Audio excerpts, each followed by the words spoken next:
Hello, ladies and gentlemen, and welcome back to more Yano Sauce Hawaii edition. That's right. Your boy just went to Hawaii and came back, and I wish I was still there. It's such a beautiful place. It's probably my favorite place on earth. I've been there once before. This is my second time going. About 3-4 months ago, I got a random email from Southwest offering some deals on flights to Hawaii. Here we are leaving the West Coast.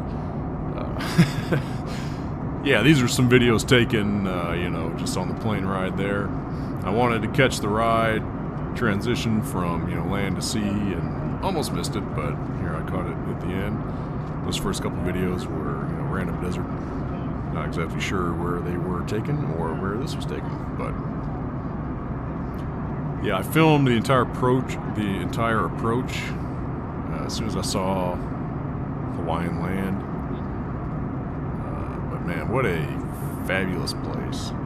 I highly recommend you go. It's got to be the most beautiful place on earth. Certainly with the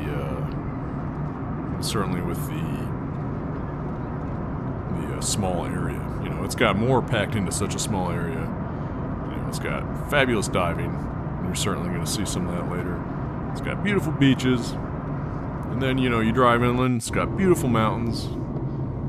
I think East Maui is actually considered a rainforest. I think I read that somewhere. It gets over 300 inches of rain a year. It's just fabulous. Fabulous place. So I got this email from Southwest and jumped on it. The round trip was like $430 or something. Like, man, it's not going to get cheaper than that, so pulled the trigger on the flight. I was like, I'll figure out what I'm going to do between now and when I leave. So that's what I did. Well, I bought the flight to Maui. And then a couple days later, I was thinking, I probably want to island hop, so let me think about where else I want to go. And I hemmed and hawed. It was between the Big Island and Kauai, and I decided on the Big Island. From all accounts, Kauai is absolutely beautiful too. But at the time, I was interested in the observatory on the top of the mountain, Kilauea, and the active volcano. There's an active volcano on the Big Island right now. And I went to go see that, and that was one of the most surreal, is that the right word? One of the most incredible experiences of my life. Probably the second coolest thing I've ever seen. The only thing better I would have to rank totality during the solar eclipse is number one. That was fantastic. That was just unbelievable. I've never seen anything like that. The pictures you see of totality don't do it justice. There was a certain glow around the rim that just is not captured in the pictures. It's like the power of God descending from the heavens is the only way I can describe it. It's just fantastic. But after that, watching actual molten lava bubble up out of the ground, incredible. I do have a video of that, but it's pretty bad. I'm going to show it, but if you really want to watch that, do the live feed, the park, Volcano National Park, I think it is. They set up a webcam, it's a lot closer to the action than I was, and I was using my GoPro and cell phone, and which are crappy for distance. But what a fabulous experience! My first thought was it looks just like the video games. That's bad because the video games look like it. It was geysers of molten lava bubbling out of the ground, at least in 3 places that I saw. And there's literally a lake of molten rock there, and you can, some places it's hotter, some places it's cooler, and you can see that. Before I got there, I parked in the park, and the sky was glowing orange, and I just got out of my car and was just taken aback by that, because for one reason or another, I didn't see that while I was driving. And as soon as I got out of my car, I kind of just, looked up and just saw this glowing orange sky. It's just like, wow, what is going on here? But I'll get more into that, I guess, when you know, when I show those videos. But yeah, I filmed the entire approach here. I was thinking, you know, maybe I'll speed this up, but I'm not going to. It's such a beautiful approach. Just look at this. Look at this. I assume this is Maui. I don't think we would have flown over the Big Island first and then hit up Maui. Because Big Island's actually pretty much further south, you know, quite a bit further south than Maui is. So I assume we hit Maui the entire way, although I'd have to try to geolocate some of what I'm seeing here to absolutely confirm that. But I don't want to speed this up just because it's so beautiful. I'm not necessarily going to talk the entire time. I'm just trying to quick summary recap of my trip. Let's see. So I was there a week and a half. I was in Maui for 4 days. I was on the Big Island for 5 days. And Maui, I don't want to call it a bust. It certainly wasn't a bust, but it rained the entire time I was there. The entire time. In Maui. And it rained on the Big Island too, but Maui was the worst offender in terms of the weather. I had all this diving lined up in Maui. My plan was to kind of front load the trip with diving, and then on the back end I was gonna, you know, detox and need to turn all the sounds off, and kind of do more hiking on the Big Island. So the plan was to kind of dive in Maui, hike on the Big Island, but that got turned upside down with the rain, because every single dive trip I had scheduled at Maui got canceled because of the weather. Either rough seas or terrible visibility. And I commend the dive shop for that, because, you know, they could have taken me out, at least in the poor visibility. So the boat dives, they couldn't take me out because of the chop. Dive boat captain's worst nightmare is chop. I've learned that. I tried to dive in Lake Michigan once, and the chop was, I don't know, 3 or 4 feet, I think. And the captain was like, that's not that big, but her concern at the time was the frequency of the chop, because she was like, our boat is this long, and if, you know, the frequency is fast enough where the boat's going to be getting jostled, like, you know, the back of the boat could come slamming down on a diver as he's trying to climb with the ladder in the back. She was like, I don't care if they're 10, 20-foot swells, you know, as long as they're spaced out, because that's we can ride that, but the frequency of the chop is what bothers the boat captains.